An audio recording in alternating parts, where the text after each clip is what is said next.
Okay, TBH Labs ကနေကြိုးဆိုပါရယ်ကျွန်တော်တို့မနေ့ကညပဲညတော့မဟုတ်ညနေပေါ့ညဟုတ်တယ်မနေ့ကညပဲ Mi 11ကိုကြီးညာသွားပါပြီဆိုတော့ Mi 11ကကျွန်တော်တို့မျှော်လင့်ထားတဲ့ next generation flagship တစ်ခုဟုတ်မဟုတ်ကိုကျွန်တော်တို့ကြော်ညာလေးပြီးရင်ဆက်ကြည့်ပါမယ် spoiler alert ဟုတ်တယ်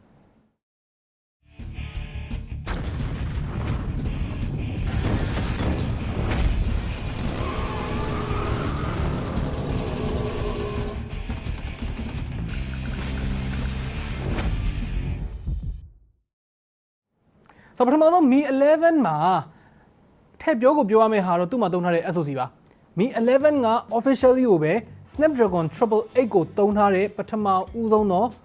flagship smartphone တစ်လုံးဖြစ်လာပါပြီ Qualcomm ရဲ့ပထမဦးဆုံး 5nm chip လို့ပြောရင်လည်းမမှားဘူးပေါ့နော် specification ကျန်းနေဆိုပေမဲ့ Xiaomi တို့ရဲ့ထုံးစံအတိုင်းပဲပေါ့နော်အစင်လာမပြတ်ပဲဈေးကတော့မိုက်တယ် retail ဈေးအတိုင်းသာရမယ်ဆိုလို့ရှိရင် Mi 11ရဲ့ base model ကို 8128GB ပေါ့နော်ဒီကောင်ကို8သိန်းဝန်းကျင်နဲ့ရမယ်။ကျွမ်း3999ဆိုတော့ဒါပေမဲ့လည်းထွက်ခါစားမှာတော့ဘယ်နည်းနဲ့မှအဲ့ဒီဈေးနဲ့ရမှာမဟုတ်တော့ဘူးတော့တီးပြီးသားဖြစ်မှာပါ။မတီးဘူးဆိုလို့ရှိရင်လည်းမိတ်ဆွေခင်ဗျားတော်တော်ခင်းနောက်ကျနေပါပြီ။ဒီဈေးရဲ့ဒီ spec ရင်းနဲ့မှာတော်တော်လေးကိုပိုးစိုးပဆက်တန်တဲ့ဖုန်းလို့ပြောလို့ရတယ်။ဘာကြောင့်လဲဆိုတော့ဆက်ပြောပြမယ်။သူ့ရဲ့ performance ကလောလောဆယ် Android လောကမှာအကျဉ်းဆုံး performance ဘာလို့လဲဆိုတော့ Snapdragon 888ဒါမှမဟုတ် Snapdragon 888ဘယ်လိုပဲခေါ်ပေါ့နော်အဲ့ဒါကိုသုံးထားတဲ့ smartphone ကဒီတစ်လုံးပဲရှိသေးတာ哦 overall performance က Snapdragon 865ထက် 25% ပိုမြန်တယ် 25% ပိုပြီး efficient ဖြစ်တယ် GPU မှာလည်း Adreno 660 GPU အသေးကြောင့်မို့လို့ rendering performance က 35% power efficiency မှာ 20% ပိုကျန်းလာတယ် Mi 11က performance ကိုပဲကျန်းတဲ့ကောင်တော့မဟုတ်ဘူးသူ့ရဲ့ display ကလည်းအတော်ကျန်းတယ်ဗျဆိုတော့သူ့ရဲ့ display က 6.81 inches ရှိတဲ့ Quad HD Plus ဆိုလို့ရှိရင်တော့ 2K ပေါ့နော် 2K Plus ပေါ့အဲ့ဒီကောင်ကမှ 120Hz display curved OLED 120Hz refresh rate နဲ့မှအာမီယာသူတို့ရဲ့ touch sampling rate က 480Hz တောင်ရှိရလို့ပြောတယ်ဆိုတော့ Mi 10တုန်းကထက် resolution ရော refresh rate ရော touch sampling rate ရောအများကြီးပိုကောင်းလာတယ် color accuracy မှာလည်း delta E less than 1လို့ပြောတယ်ဆိုတော့ display mate မှာတော့ award တွေနင်းငါကန်ငါရထားတာပေါ့နော် A+ ပေါ့ဆိုတော့ဒီမှာအကျဉ်းဆုံးလို့ပြောလို့ရတယ်ဘာလို့လဲဆိုတော့သူ့ရဲ့ brightness ကလည်း peak brightness ကို1500 nits အထိရတယ် smartphone တွေထဲမှာဒါအများဆုံးလို့ပြောလို့ရတယ်အများဆုံးလို့ပြောလို့ရတာအများဆုံး period ပြီးတော့1500 nits ကလည်းဟိုပါပဲရေးထားတာပဲရှိတယ်တကယ်1900အထိရတယ်ဘာဖြစ်လို့1500အထိပဲရေးရယူနေလို့လဲအဲ့လိုတွေ့ရတယ်ဆိုတော့မှ brightness တခုတည်းဒီလိုမျိုးစံချိန်ချိုးတာမဟုတ်ဘူး screen reflectivity contrast color accuracy အဲ့ဒါတွေအပါအဝင်စံချိန်73ခုချိုးထားတယ်လို့ပြောထားတယ်ဆိုတော့အဲ့ဒီကောင်းမွန်လာတဲ့ display လေးကိုအကာအကွယ်ပေးဖို့အတွက်ကောင်းမွန်လာတဲ့ protection လေးလိုတာပေါ့နော်အဲ့ဒီကောင်ကို Corning ရဲ့ Gorilla Glass Victus နဲ့အုပ်ပေးထားတယ်ဆိုတော့အရင်တုန်းက Gorilla Glass 6 ထက် scratch resistant မှာနှစ်ဆပိုကောင်းလာတယ်စင်းရတယ်တိတ်မထင်တော့ဘူးပေါ့ drop resistant မှာလည်း 50% ပိုကောင်းလာတယ် 2 meter drop လောက်ကနေပြီးတော့ပြုတ်ကျတာကိုခံနိုင်တယ်လို့ပြောတယ်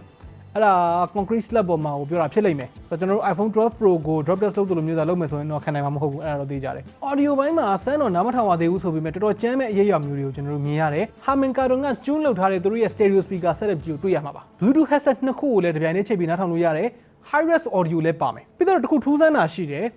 သူတို့ရဲ့ under display fingerprint scanner ပေါ့နော် Goodix scanner လို့ခေါ်တယ်အဲ့ကောင်ကheart rate ကိုပါတိုင်းနိုင်မယ်လို့ပြောတယ်ပြီးတော့ဖုန်းတိုင်းမှာမပါတော့တဲ့ sensor လေးတွေပေါ့နော် NFC sensor တွေ IR blaster တွေပြီးတော့ Wi-Fi 6 တက်ပုံမြန်တဲ့ Wi-Fi 6E တွေအဲ့ဒါတွေလည်းပါလာပြီ battery အနေနဲ့မှာတော့နည်းနည်းလေးစဉ်းစားစရာဖြစ်တယ်ဒီကောင်က 4600 mAh ဖြစ်သွားတယ်အရင် Mi 10တုန်းကထက်200 mAh လောက်ပိုနေသွားတယ်ဒါပေမဲ့မပြောတတ်ဘူးသူ့ရဲ့ Snapdragon 888နဲ့ဆိုတော့ဘယ်လို battery life ရှိလာမလဲတော့မပြောတတ်ဘူး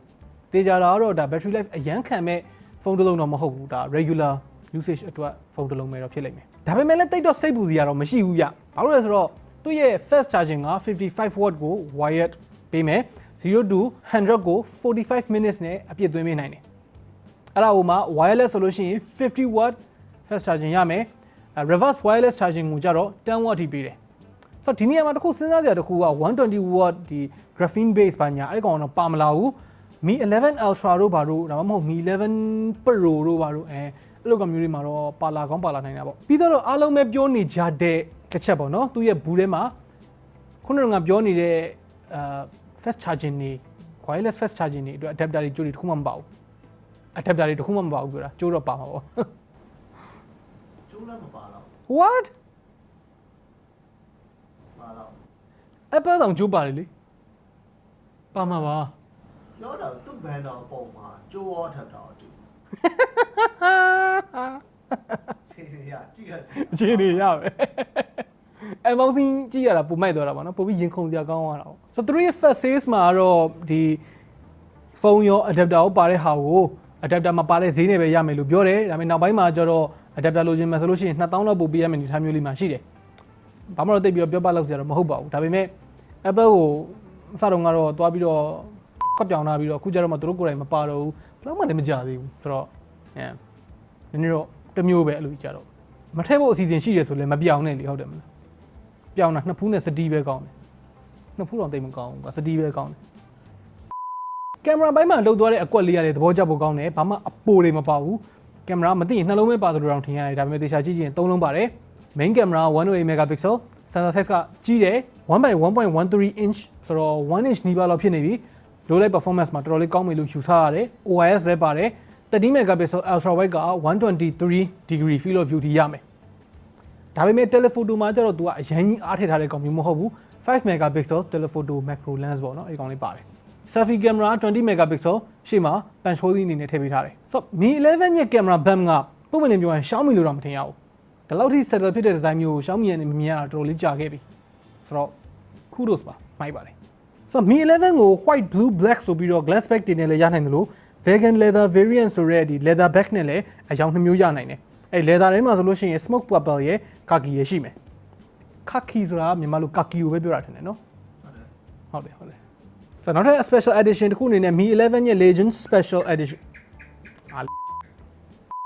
ဆိုတော့နောက်ထပ် special edition တစ်ခုအနေနဲ့ Mi 11 legend signature edition ဆိုပြီးတော့ထပ်ထွက်မယ်